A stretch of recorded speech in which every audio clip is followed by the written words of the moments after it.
ก็มีธรรมะแจกให้ท่านทั้งหลายฟังวันนี้พิเศษ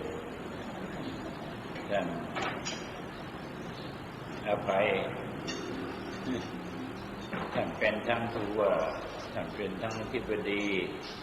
ท่านเป็นทั้งรัฐมนตรีเป็นมาหมดแล้วแต่ท่านก็ยังเป็นโยมเหมือนกับโยมทั้งหลายซึ่งไม่ได้แสดงตัวเต็มที่ท่านเป็นมาทุกตำแหน่งเรียกว่าช่วยชาติมามากมายร่วมกับหลวงพ่อตั้งแต่สมัยก่อนไปช่วยกันสร้างศูนย์พัฒนาเด็กเล็กอะไรก็ร่วมกันมาตั้งแต่นานแล้วได้มาเห็นหน้าท่านในวันนี้อาตมาก็รู้สึกว่าสบายใจทำไมถึงสบายใจเพราะว่าถ้าพูดไปแล้วท่านก็คือเป็นผู้ใหญ่ผู้ที่รับผิดชอบ บ้านเมืองมามากแล้วก็มานั่งรวมกันกับพุทธศาสนิกชนทั้งหลายเหมือนกันกับพวกเราท่านทั้งหลาย วันนี้ก็จะได้พูดถึงเรื่องสมาธิว่าทำไมหลวงพ่อจึงไปอยู่ประเทศแคนาดาแล้วก็ไปประกาศสมาธิสอนฝรั่งให้ฝรั่งเนี่ยสามารถทำสมาธิได้เป็นจำนวนพันที่ประเทศแคนาดาเพราะว่ามาเห็นว่าการทำสมาธิเป็นเรื่องสำคัญแล้วก็สมาธิก็เป็นข้อหนึ่งของพระพุทธศาสนาคือศีลสมาธิปัญญาสมาธิเป็นตัวแปรที่มีความสำคัญอย่างยิ่งเพราะว่าถ้าคนไม่มีสมาธิแล้วทำงานอะไรก็ไม่สำเร็จเพราะมีสมาธิจึงทำงานสำเร็จขึ้นมาได้สมาธิจึงแบ่งออกเป็นสองประเภทประเภทหนึ่งเรียกว่าสมาธิธรรมชาติประเภทสองคือสมาธิที่สร้างขึ้นสมาธิที่เป็นสมาธิธรรมชาตินั้นไม่ต้องสร้างต่างคนต่างมีกันมาแล้วเราพากันนอนหลับกันได้ทุกวันเรียกว่าเรามีสมาธิถ้าไม่มีสมาธิเราก็นอนไม่หลับการนอนหลับนั้นสมาธิจะเกิดขึ้นกับเราประมาณ 4-5 นาทีต่อวันนี่เรียกว่าสมาธิธรรมชาติสมาธิธรรมชาตินั้นยังช่วยได้ให้มนุษย์มีความเป็นมนุษย์อยู่ได้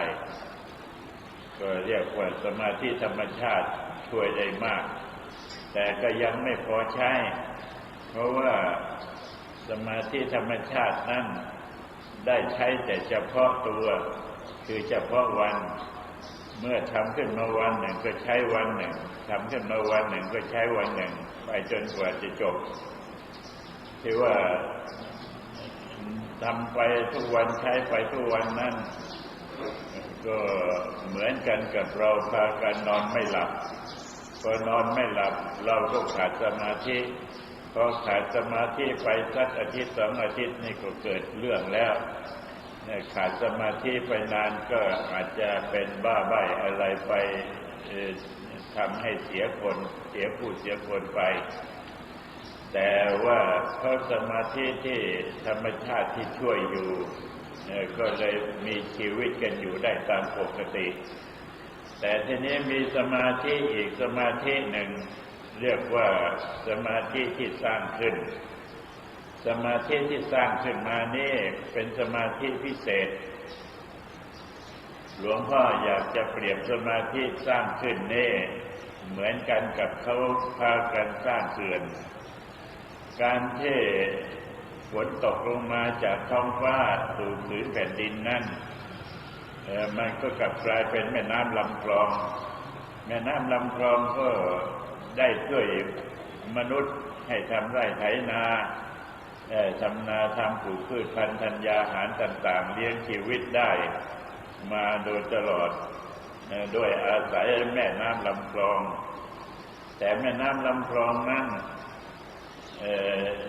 ก็ช่วยได้ตามธรรมชาติเวลานี้เขามี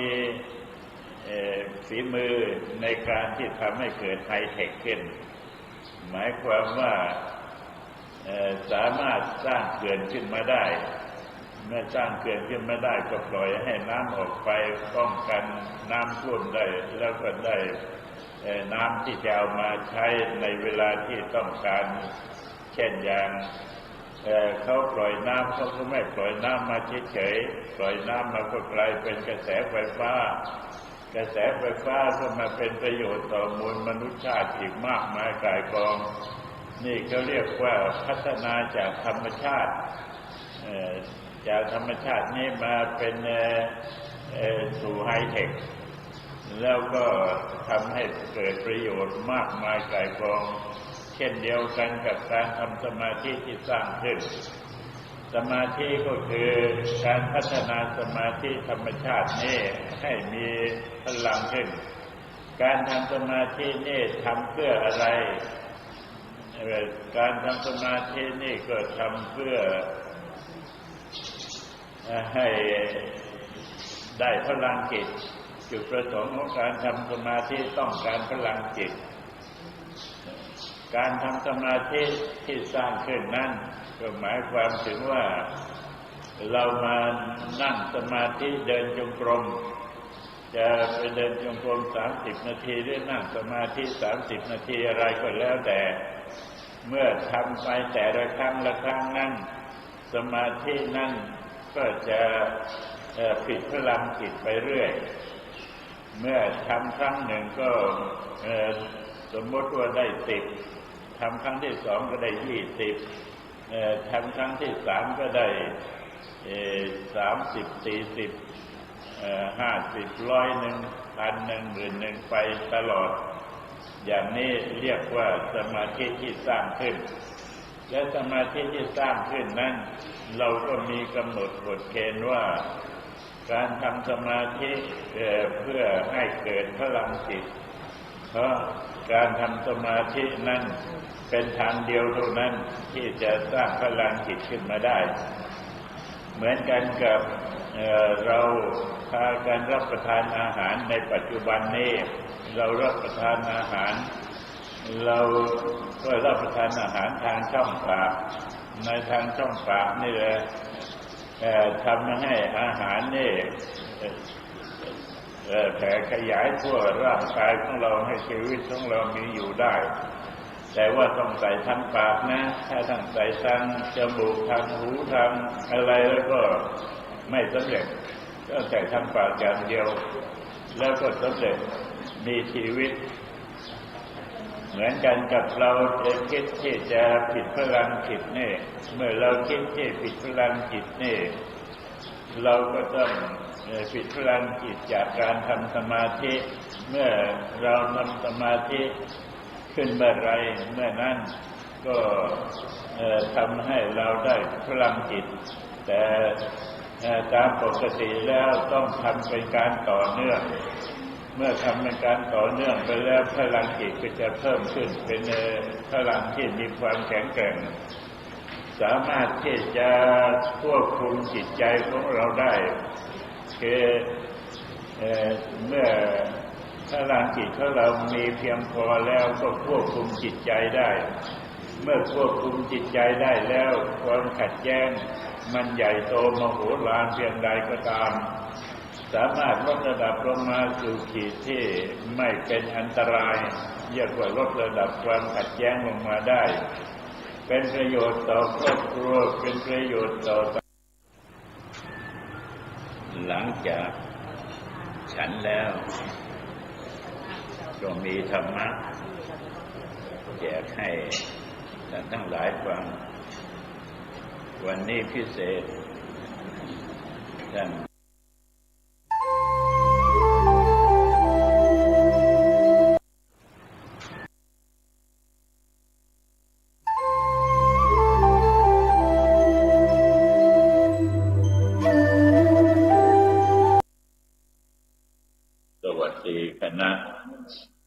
พุทธศาสนิกชนทั้งหลาย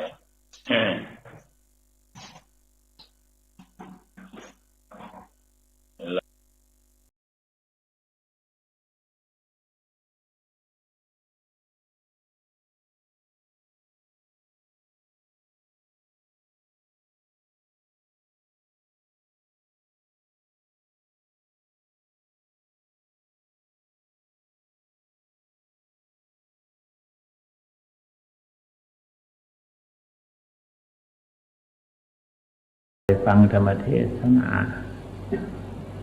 เพื่อให้สำเร็จประโยชน์แก่ตัวเองเพื่อประโยชน์ส่วนตัวเป็นส่วนมากการภาวนาการฟังเทศถึงไม่ประโยชน์คนอื่นถ้าหากไม่ทำประโยชน์ส่วนตัวมันก็ไม่เป็นประโยชน์อะไรเลยประโยชน์ส่วนตัวเป็นของสำคัญที่สุดคนอื่นมันเห็นหากทำตามเราถ้าเราทำเป็นประโยชน์แก่ตนแล้วคันตนเองไม่ทำให้เป็นประโยชน์แก่ตนแล้วคนอื่นมันจะเอาตัวอย่างที่ไหนตัวอย่างทางดีทางชอบมันก็ดีที่ตัวของเรานั่นเองการฟังเทศคอยคิดอย่างนี้ที่เขาคิดว่าพุทธศาสนาสอนให้เอาประโยชน์ส่วนตัวไม่คิดเผื่อแผ่คนอื่นอันนั้นไม่จริงมหายานไม่ต้องเอาประโยชน์ส่วนตัวคือประสงค์ประโยชน์ส่วนคนอื่นเหตุนั้นพระโพธิญาณยังค่อยมากควรอิ่มควรอะไรต่างๆเป็นพระโพธิญาณนั้นผู้หญิงก็เป็นโพธิญาณความเป็นจริงก็ประโยชน์ส่วนตัวนั่นแหละเป็นพระโพธิสัตว์กับส่วนตัวนั่นแหละ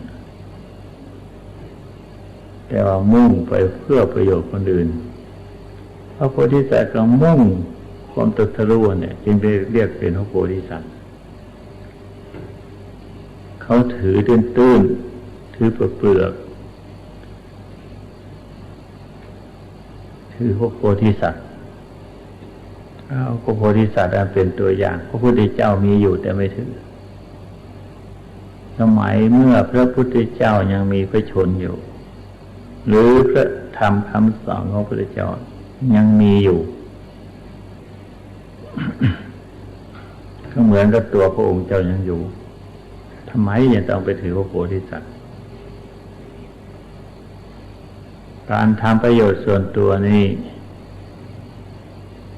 คือการภาวนาตั้งใจกำหนดพิจารณาภาวนาส่วนตัวอะไรเป็นตัวอะไรเป็นตนให้เห็นตัวของตนได้ก่อนร่างกายนี่หรือเป็นตัวร่างกายนี่จะเป็นตนของตัวหรือนี่คนเพียงถือเพียงตื้นเพลินก็เลยหยิบเอาร่างกายนี่แหละขึ้นมาที่จะเอามาเป็นตนเป็นตัวแต่ว่าไม่ได้ทำตัวให้เป็นประโยชน์แก่ตัวของตนเอง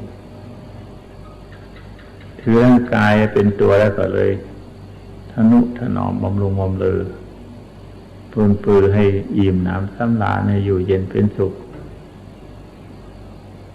คำว่าอยู่เย็นเป็นสุขเขาอิ่มหนำสำราญมันอยู่ที่ไหนกันว่ามันสุขที่ไหนมันไม่มีความสุขหรอกจะทำให้ยังไงก็ไม่มีความสุข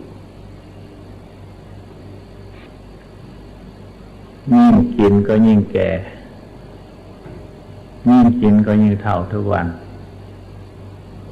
โรคภัยไข้เจ็บก็มีแทบทุกวันเรานั่งนอนยืนเดินนั่งนอนอิริยาบถต่างๆคือเปลี่ยนอิริยาบถนั่นเองการเปลี่ยนอิริยาบถก็หมายความนั้นไม่สบาย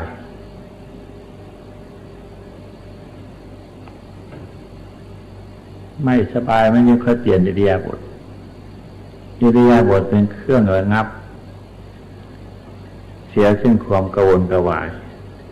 เรียกว่าระงับทุกข์โดยชั่วคราวอิริยาบถนั่งไปหายืนอิริยาบถเดินไปหานอนไปหานั่งอะไรต่างๆคือมันไม่สบายแล้ว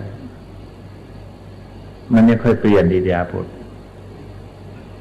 นั่นแหละจึงว่ามันมีสุขที่ไหนเองความที่บำรุงบำเรอมันอยู่หาความสุขไม่ได้แล้วมีโรคประจำตัวซะแล้วอดๆแดดๆอยู่ตลอดเวลานี่หมดนี่หรือตัวของเราบอกได้ไว้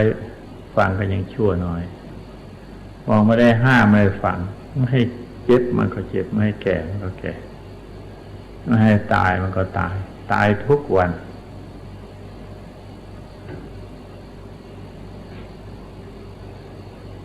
เรานั่งอย่างนี้ก็ได้ชื่อว่าตายไปแล้ว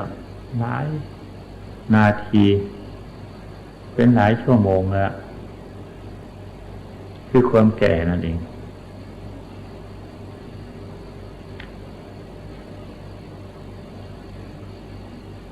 แต่ตัวของเราไม่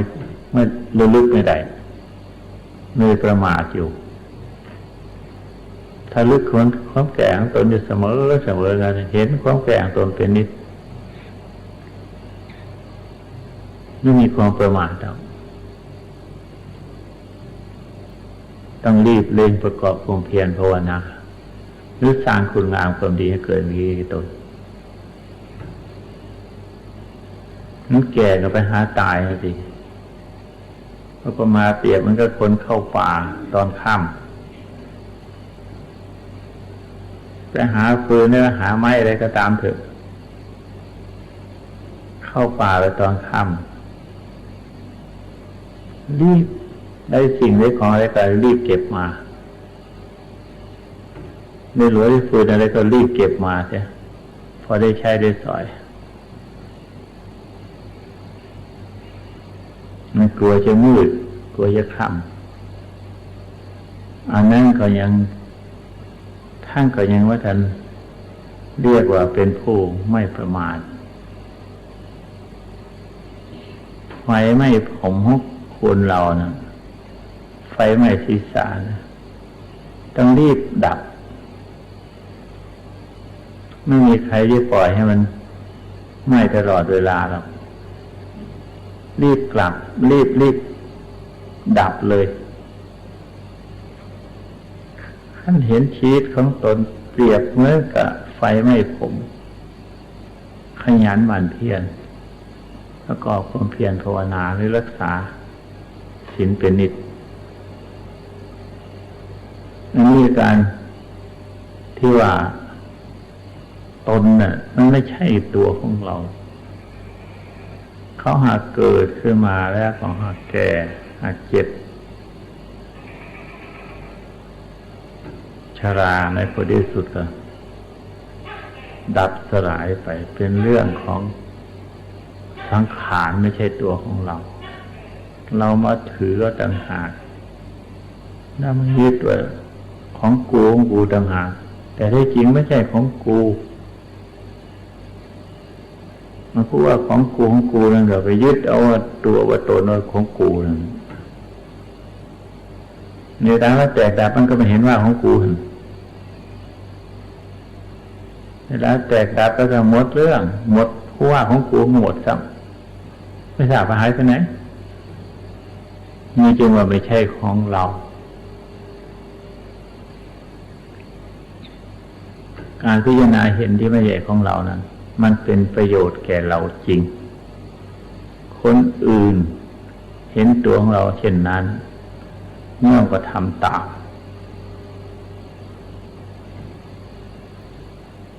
เป็นเหตุให้เป็นประโยชน์แก่ตนและเป็นประโยชน์เป็นเหตุให้เป็นประโยชน์แก่คนอื่นต่อไป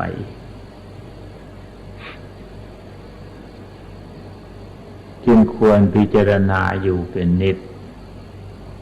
คิดค้นอยู่เป็นนิดถึงเรื่องตัวของเราไม่มีใครเห็นหรอก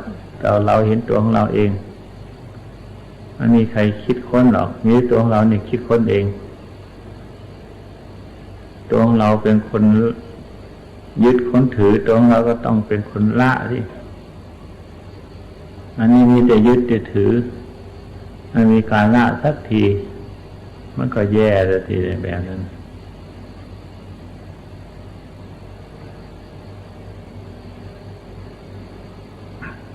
ถือมันก็ไม่ใช่ของเราไม่ยึดไปถือมันไม่ใช่ของเราไม่ยึดเปล่าๆยึดตัวมึงแรงไว้งั้นน่ะไม่เห็นได้อะไรขึ้นมา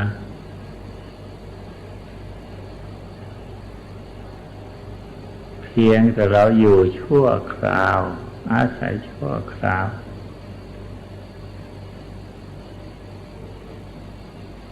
ถ้าหากเราไม่หล่อเลี้ยง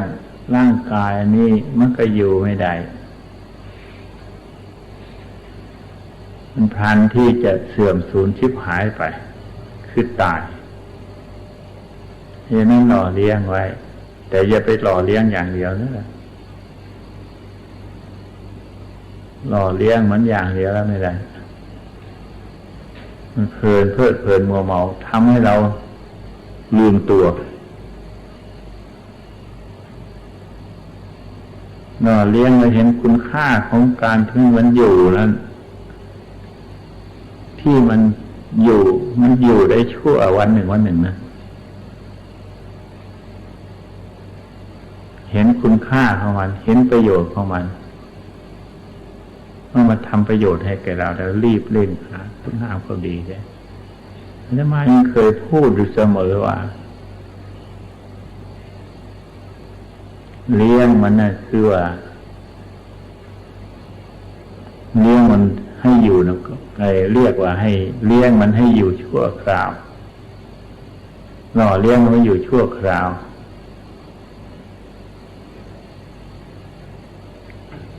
เปรียบมันกับคนเช่าบ้านเช่าเรือนถ้าไม่ให้ค่าเช่าเขาก็ไล่หนีคือตายให้ค่าเช่าก็พออยู่ได้เช่าแล้วไม่ใช่อยู่เปล่าต้องทำประโยชน์เช่าบ้านเช่าเรือนก็ไม่ใช่อยู่เปล่าเพื่ออะไรต้องทำมาหากินจึงค่อยมีเงินสำหรับที่จะให้ค่าจ้างเขาให้ค่าเช่าเขาอย่างนั้นมันค่อยเป็นประโยชน์แก่ตัวของเราวันหนึ่งให้คิดดูว่าเราคิดถึงความตายอย่างที่ว่าอันนี้ไหม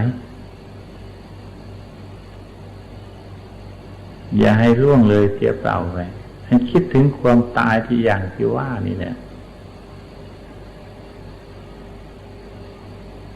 จะเป็นผู้ไม่ประมาทไม่ใช่ว่าเป็นคนไม่ประมาททำคุณงามความดีนั้นให้สืบเนื่องไปโดยลำดับ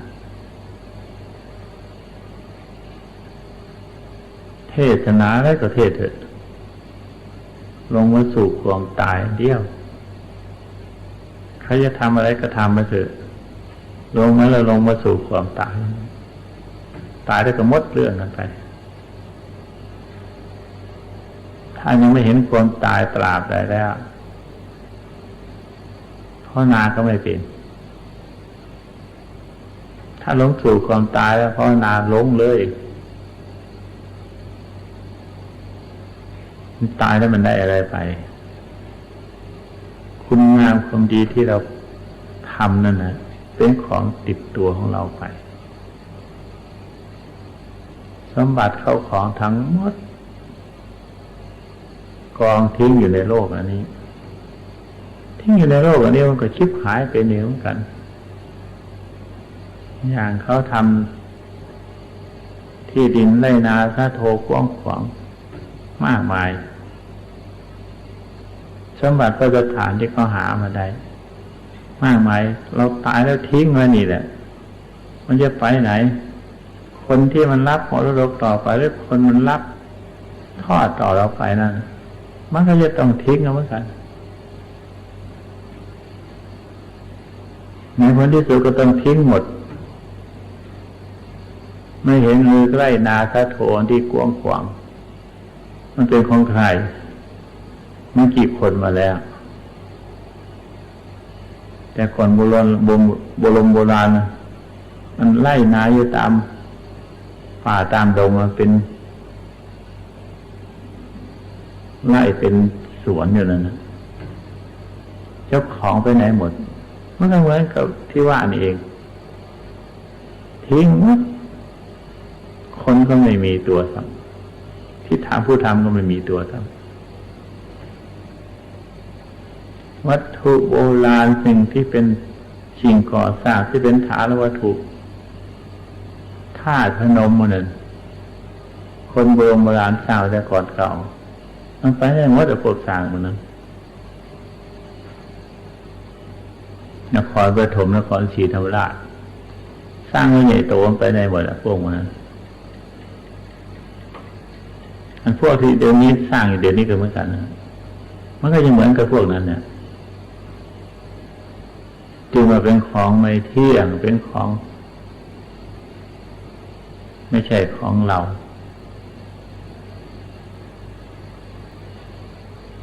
เป็นของอนัตตาทอดทิ้งอยู่ในโลกนี้ทั้งหมดแล้วก็จุดของในโลกนี้ก็ทิ้งเหมือนกันอย่างธาตุพนมธาตุนครปฐมมดคนในกวงในโลกนี้มดมีวันหนึ่งซึ่งจะต้องชีพหายของนั้นเลยต้องสลายเสื่อมสูญแล้วมดที่เรียกว่าไปได้กลับไปได้กันไม่มีคนเหลือหล่อสักคนเดียวในโลกนี้พิจารณาเห็นอย่างนี้จิตใจไม่ค่อยลงทำภาวนาทำสมาธิต้องจิตมันลงถึงความตายเห็นความตายมันค่อยลงจึงค่อยลงไปได้จึงค่อยลงเป็นสมาธิได้พิจารณาอาปาก็คือความตายนั่นเองลมหายใจเข้าหายใจออกถ้ามันเห็นความตายนั่นแหละหายใจเข้าหายใจออกก็ตายหายใจออกหายใจเข้าก็ตายตายแล้วหมดเรื่องมันมีอะไรให้มันเห็นสั้นๆตรงนั้นทำสมาธิภาวนามันต้องสั้นมันต้องไม่ต้องยืดยาวกว้างขวางยืดยาวไม่เป็นสมาธิต้องทำเฉพาะสั้นๆเห็นเฉพาะลมหายใจเข้าออกเป็นความตายอยู่เฉพาะลมหายใจเข้าออกแล้วมันจะค่อยรวมลงมาเป็นสมาธิได้รวมเป็นสมาธิจนเป็นเอกตาลมมีอารมณ์อันเดียวแน่วแน่จนถึงเอกตาจิตไม่มีอะไรเสียเลยหมดเรื่องไปทำสมาธิมันต้องรวมมาอย่างนั้นอันกว้างขวางมากว้างไปเองหรอกมันกว้างอยู่แล้วแต่ไหนแต่ไรเกิดขึ้นมามันกว้างอยู่แล้วมันกว้างออกไปเองไม่ต้องกว้างขวางทำยังไงมันจะรวมลงเป็นสมาธิได้ขอให้ทำไปเถอะท่านี้ก็พอไม่ต้องทำมากมาย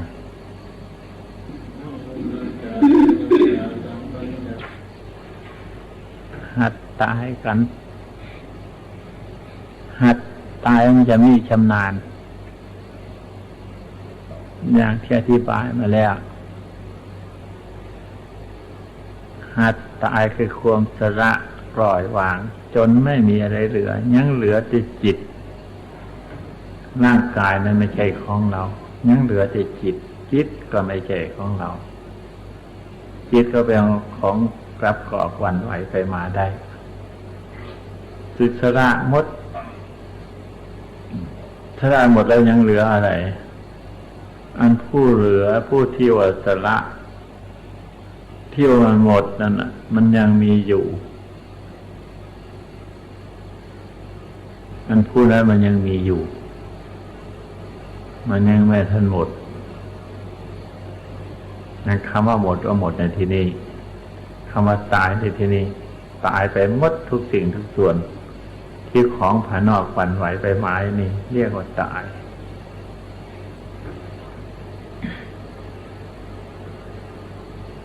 และอันที่ของภายในคือจิตใจที่วุ่นวี่วุ่นวายเดือดร้อนกระซับกระส่ายนั้นอันนั้นก็หมดไปเหมือนกันผู้นั่นแหละมันยังเหลือมันยังค่อยเกิดอีกอันผู้นั้นหมดแล้วก็ไม่เกิดอีกผู้ที่เห็นความไม่เที่ยงความเป็นทุกข์ของมันเป็นทุกข์เป็นอนัตตาสูญเปล่าหมดหายหมดเมื่อของอันนี้เป็นหมดไปแล้วไม่มีเครื่องยึดไม่มีเครื่องถือผู้นั้นก็ไม่ปรากฏด้วยกัน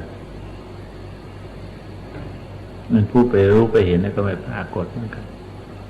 กิเลสดับหมดทุกสิ่งทุกอย่างยังเหลือแต่ผู้รู้นั่นก็เมื่อมีประสาทสัมผัสเมื่อมีอายตนะผัสสะอยู่ก็จำเป็นจะต้องยังเหลืออยู่ท่านผู้รู้ทั้งหลายท่านรู้แล้วท่านไม่ยึดถือต่อเมื่อมีสิ่งทั้งหลายเหล่านั้นไม่มีอายตนะผัสสะหมดเรื่องไปเมื่อหมดแล้วผู้นั้นก็ไม่ปรากฏมันจะเอาอะไรมาใช้ไม่มีเครื่องใช้ก็หมดเรื่องทันที นั่นข้อใหญ่ใจความในการทำความเพียรภาวนาเพื่อละเพื่อทิ้งเพื่อถอดเพื่อหัดตัวให้ตายเราตายไปวันหนึ่งหัดตายแต่มันได้สักหนสองหนก็ยังดีอยู่ที่จะให้รู้ดังที่ว่านั้นต้องตั้งสติกำหนดจิตผู้นี้เสียก่อนถ้ายังไม่เห็นจิตมันก็ไม่ละไม่ทิ้งไม่ถอนเมื่อกำหนดจิตผู้นี้แหละตั้งสติกำหนดองค์ผู้นี้แหละเห็นอาการของจิตดิ้นรนก็ดีเสือกสนไปมาหน้าหลังอะไรต่างๆปรุงแต่งด้วยประการต่าง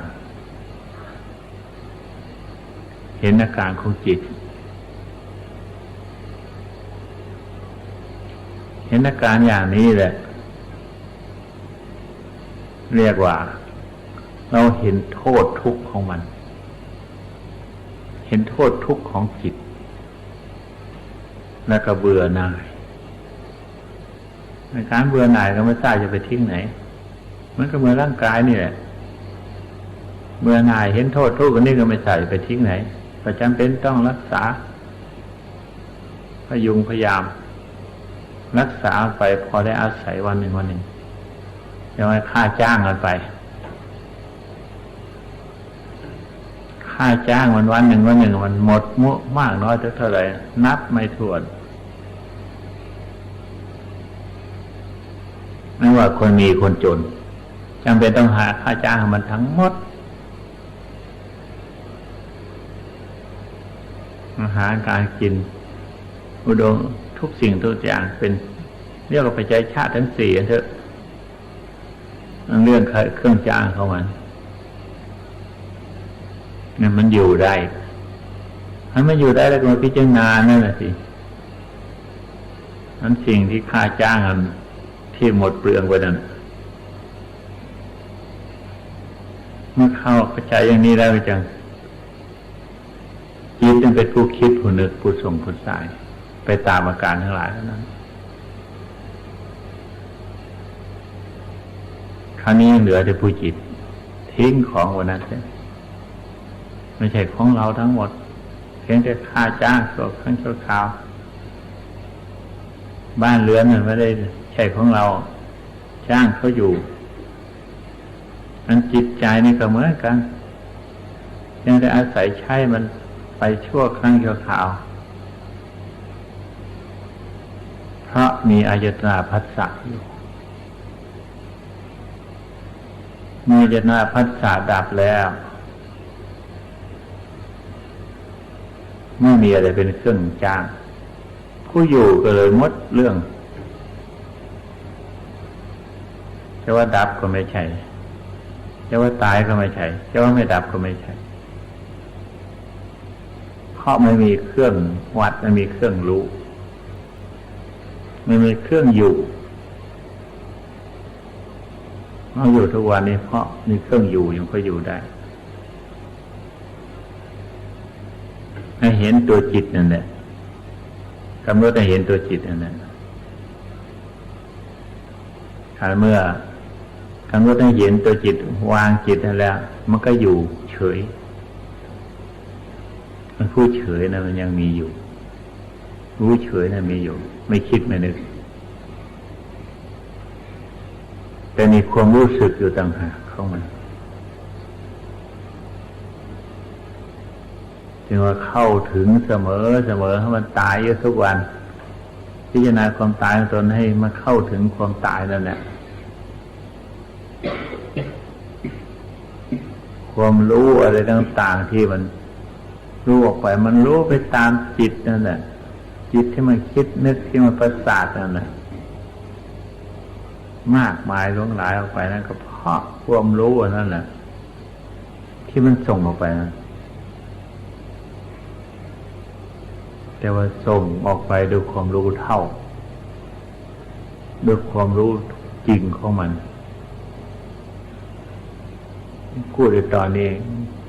พูดของละเอียดไปหน่อย ถึงไงก็ให้พาไปพิจารณาตามไปก่อนบางทีอาจจะพอรู้ได้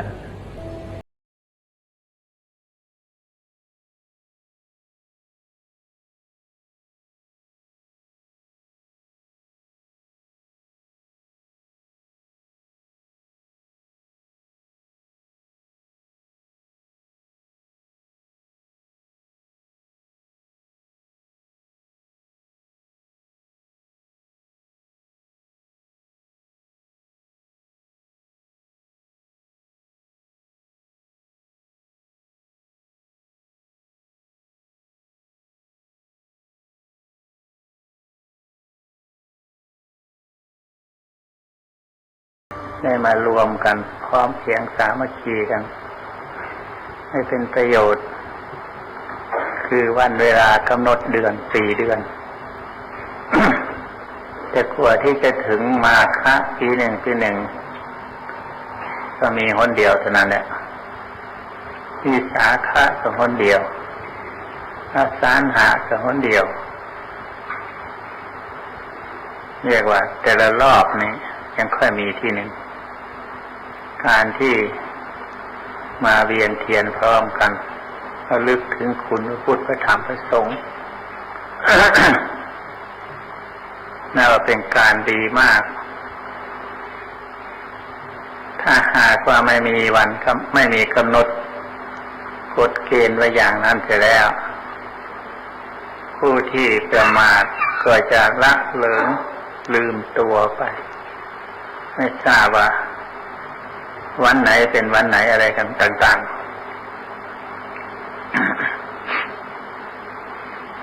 ๆ ที่วันวิสาขะมีการกำหนดระลึกถึงการเวียนเทียนระลึกถึงพระพุทธเจ้าพระธรรมพระสงฆ์ท่านว่าจตุรงคณิบาตมีองค์4 ประการ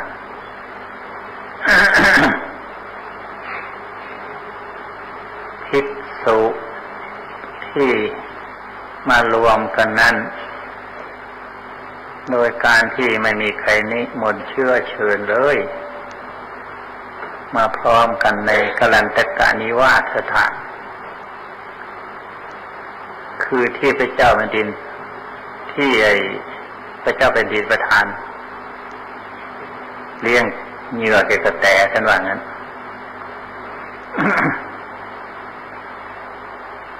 ในสถานที่นั้นเป็นป่าเป็นสวนสัตว์เลี้ยงสัตว์ภิกษุ1,250 องค์มารวมกันในที่นั้นเองโดยที่มีใครเชื่อเชิญนิมนต์เลย บังเอิญมาพร้อมกันในขณะเดียวกันซ้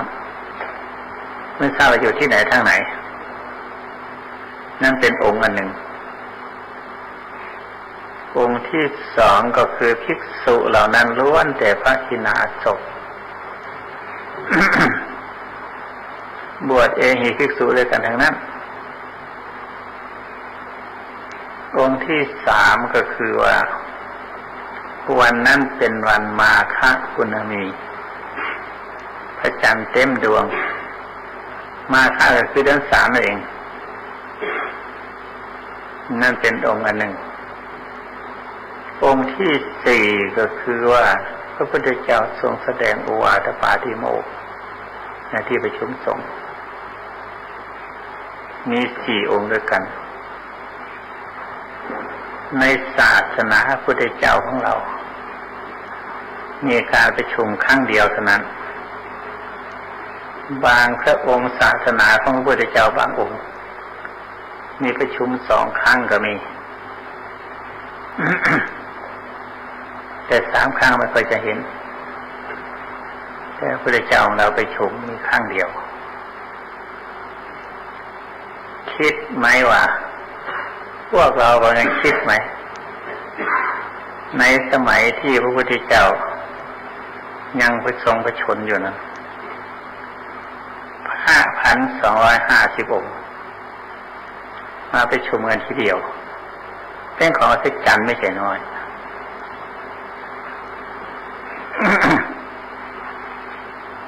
อันนี้ถ้าหากผู้คิดถึงปากถึงท้องคิดแต่การกินอย่างเดียวอะไรผ้าถึง 1,250 องค์ทำไมอาหารมีทบาทไม่มีใครเลี้ยงดูจะกินกันยังไงบังเอิญมาไงไม่มีใครรู้จักเลยจะกินกันยังไงผู้ที่มักเห็นแก่กินต้องคิดอย่างนั้น ไม่ต้องสงสัยหรอกท่านนี้บาทแล้วบาทเคยบาทวัน 2,000-3,000 ก็คุ้มก็เลี้ยงได้ถ้าไม่ใครมาเลี้ยงก่อน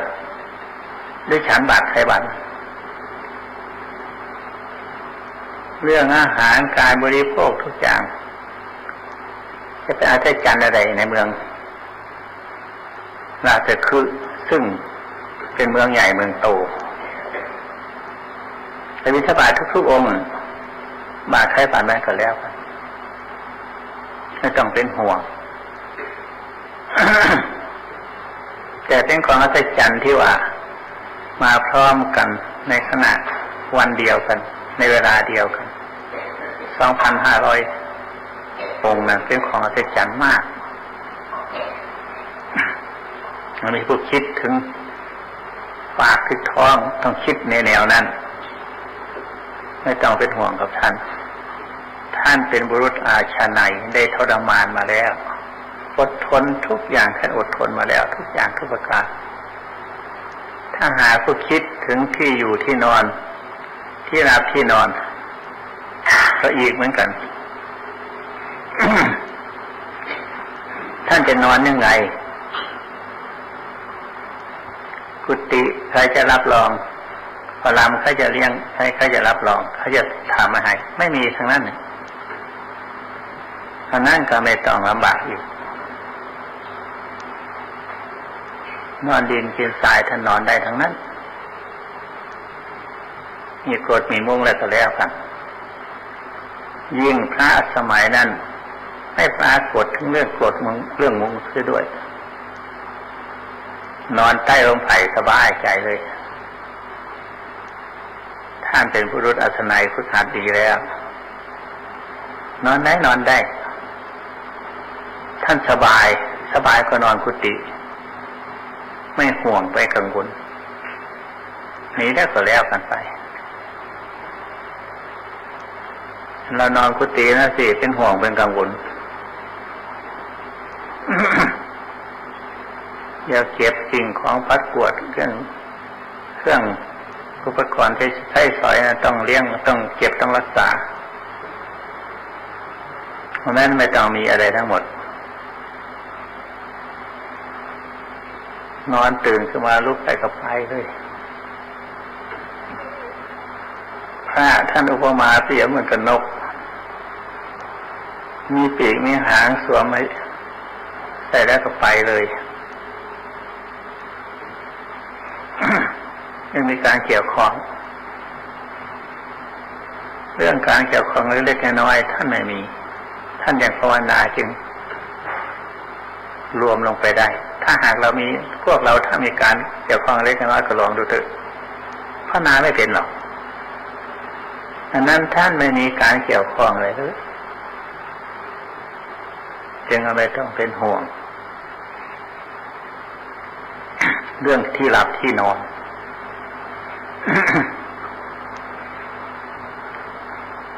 อันนี้เราลึกถึงพระสาวกในสมัยนั้นท่านสามารถชนะเด็ดเดี่ยวได้อย่างนั้นจึงว่าการระลึกในการที่มีวันไปชมกันระลึกถึงคุณของท่านนั้นเป็นของดีจะไม่ได้ประมาทปีหนึ่งค่อยมีหนหนึ่งระลึกถึงท่านมาไปชุมกันสมัยนั้น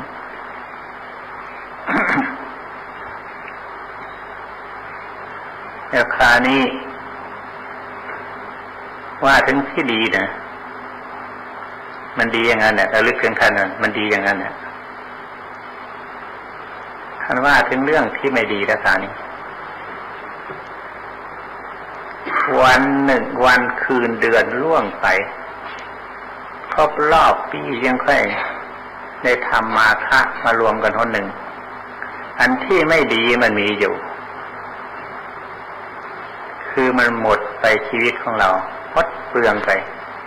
ปีหนึ่งหมดแล้วลบไปหมด12 เดือน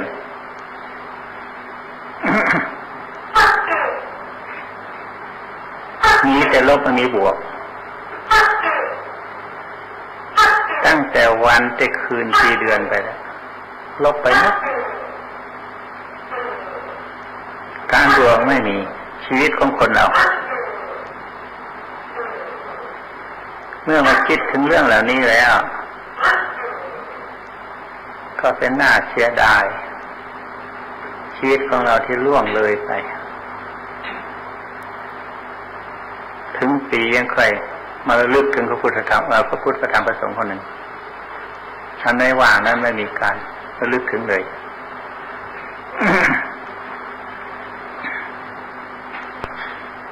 ชีวิตเป็นของน่าเสียดายมี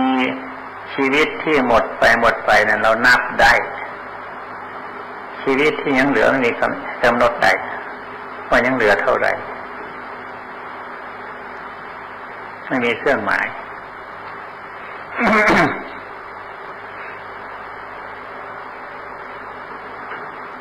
เพราะฉะนั้นเมื่อเรามาถึงสถานที่แล้วมาถึงสถานที่นี้แล้วควรระลึกถึงชีวิตของตนในเมื่อไม่ได้ยินได้ฟังแต่ก่อนหลงลืมไปก็ดีหรือว่าไม่เคยระลึกคิดถึงก็ดีมาเวลานี้ควรที่จะระลึกถึงแล้วในชีวิตที่ล่วงไป พอไม่ได้ยินได้ฟังเขาก็ระลึกถึงเลยอันที่หมดไปยังอีกไม่ใช่หมดแต่เพียงแค่นั้นยังต่อไปอีกก็หมดไปอีก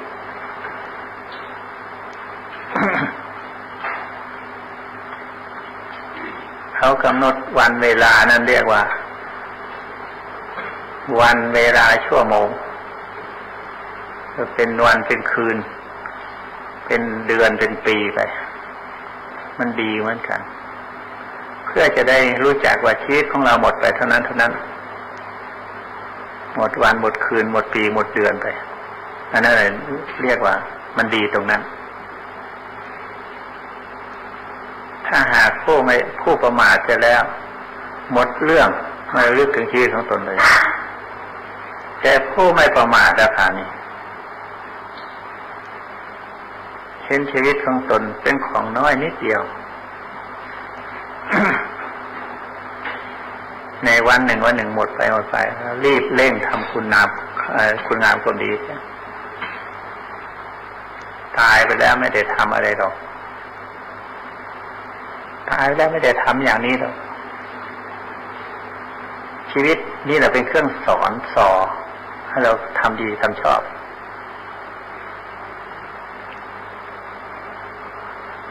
คนเราถ้าหากว่าอายุยืนนานไม่ตายซะเลยก็เลยประมาทเมื่อชีวิตมันหมดไปเปลืองไปอย่างนี้สิ้นไปอย่างนี้แล้วเห็นความเสื่อมสิ้นไปแห่งชีวิตผู้ที่ไม่ประมาทระลึกถึงตนเองตายไปแล้วได้อะไรไปด้วยไม่มีอะไรหมดเข้าของสมบัติพระสถานบ้านช่องเรือนชาติทุกสิ่งทุกอย่างเป็นของคนอื่นหมดแม้แต่ชีวิตร่างกายนี่ก็เป็นของสิ่งอื่นต่อไปไม่ใช่ของเรา ละลายเป็นดินน้ำไฟลมไปหมดลงสภาพตามเป็นจริงเรามาหวงมาถือตัวของเราเสียดายไม่อยากตายเพราะเรายังเป็นหนุ่มเป็นสาวเรายังไม่ท้อไม่แก่แล้วเด็กความยึดความถือทั้งนั้นความเป็นจริงของเขาเป็นอยู่ตามเรื่องของเขาเราไปเอาดินมาเป็นตัวของเรามาเอาน้ำมาลงไฟเป็นตัวของเรา นอกจากนั้นอีกเราเนื้อหนังคนอื่นมาเป็นตัวของเราเอาหมูเอางูเอาไก่เป็นเอาไก่มาเป็นตัวของเรามาเป็นเนื้อของเราไม่ใช่ตัวของเรานิ่ง หากเขาจะพูดว่าเจ้าเป็นไก่ที่จะโกรธไหมเจ้าเป็นงัวเป็นควายที่จะโกรธไหมลองคิดดูสิมันถูกของเขานะเป็นปลาเป็นปูไงเนื้อนี่เป็นปลาเป็นปูนั่นนะไม่ใช่ของเราเรามาเลี้ยงมาเพาะเขาทุกวัน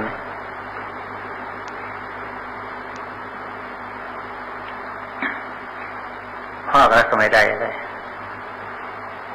เมื่อแตกสลายไปแล้วก็ลงเป็นดินของเก่าเรียกว่าไปขโมยของมาเป็นของตนดินน้ำไฟลมของสภาพธรรมดามันเกิดไปขโมยเป็นของเรามันยึดมือถือเป็นของเรา ผู้ที่พิจารณาเห็นอย่างนี้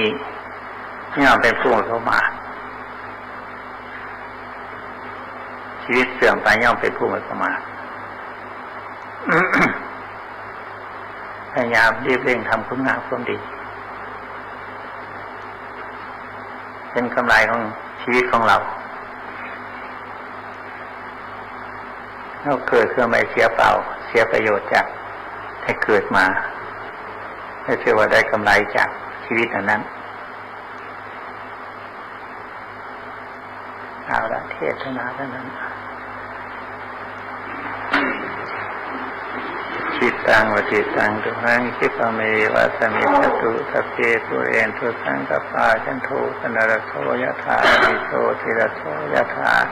สัพพิติโยวัชันตุสัพพโรโควินาศตุมาเตโหตันตรายโยสุขีทีขายุโกภวะอภิวาทนาสีริสานิจังอุทาปิจายโนจัตตารโอธรรมาวัฏันติอายุวโนสุขังภะลัง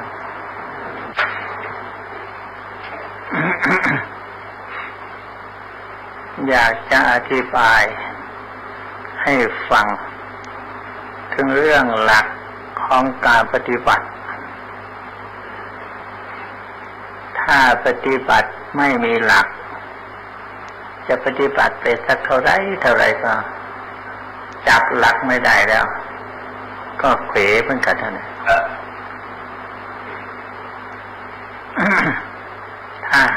ว่าจับหลักได้แล้วปฏิบัติได้บ้างเล็กน้อยก็ยืนตัวอยู่คนนั้น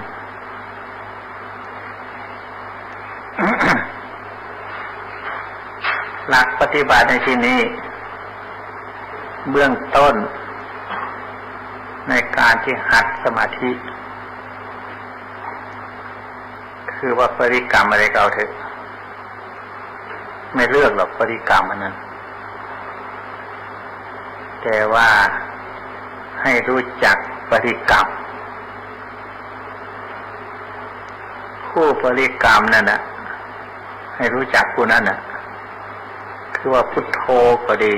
อานาปานสติก็ดีใครเป็นคนว่าเป็นคนนึกเป็นคนพิจารณาอยู่นะแม่ใครเป็นคนว่าพอย้อนมาหาผู้นึกผู้คิดผู้ว่านั่นนะคือใจนั่นแหละผู้ว่าผู้นึกผู้คิดนั่นคือใจนั่นแหละแล้วก็จะวางคำบริกรรมอันนั้นมาสงบอยู่คงที่อันนั้นหลักสำคัญถ้าหากจิตรวมลงไปแล้วพานี้มันจะเกิดนิมิตเกิดภาพ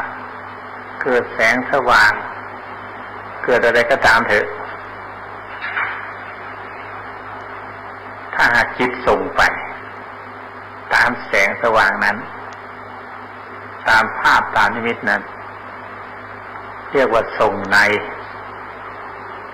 เหมือนกับเราเห็นภายนอกนี่แหละเหมือนกับเราตาเราเห็นนี่แหละเราดูสิ่งต่างๆมันต้องออกไปจากใจแล้วไปดูของภายนอกรูปเสียงอะไรต่างๆกลิ่นรสอะไรต่างๆมันเกิดขึ้นมาเพลินไปสนุกอยู่กับของอันนั้นเรียกว่าส่งในอันนั้นไม่ถูกขอให้ย้อนกลับมาหาผู้เห็นผู้ที่ไปเห็นนั้นสิ่งต่างๆนั้น คือใจผู้ที่ไปเห็นนั้น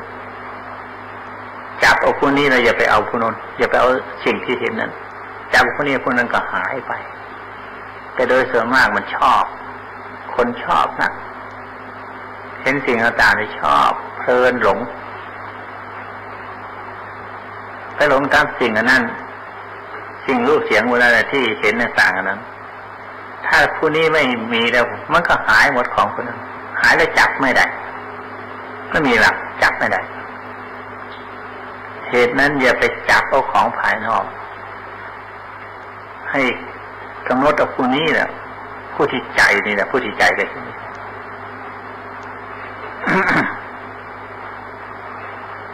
มันส่งในไม่ใช่ส่งนอกสิ่งทั้งปวงหมดมันออกไปจากใจเท่านั้นจับตัวใจนั้นให้ได้จะไปส่งไปตามอาการที่ใจเห็น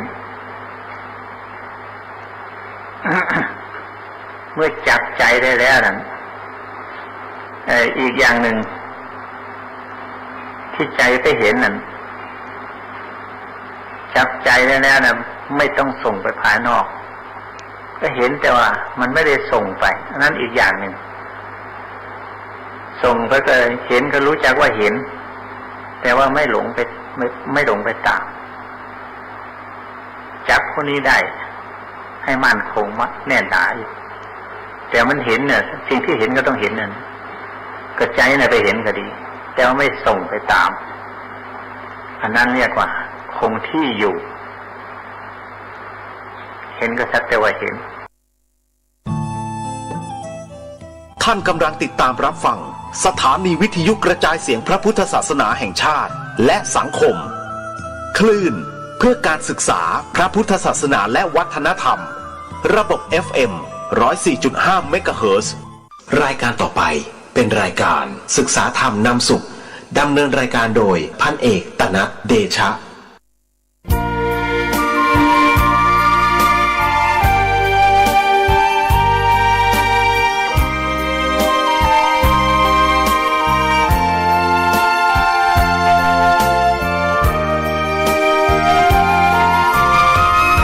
วัด ตวิเศษสถานเหมือนทิพย์วิมานของหมู่ประชาสะอาดรื่นรมด้วยร่มเงาไม้ได้ร่วมศรัทธาสมเป็นศาลาแหล่งพักพึ่งใจเห็นพระประธานเหนือแท่นทำรงเหมือนพุทธองค์เนื้ออาจอำไพแต่ทำจุนเจือโอบเพื่อเราของปัดป้องปวงไทยผู้น้อมดวงใจกราบไหว้วันตาวัดเล็กหรือใหญ่ไม่สำคัญวัดเท่าเทียมกันด้วยแรงพัฒนาพระสงฆ์เคร่งครัดทำกิจวัตร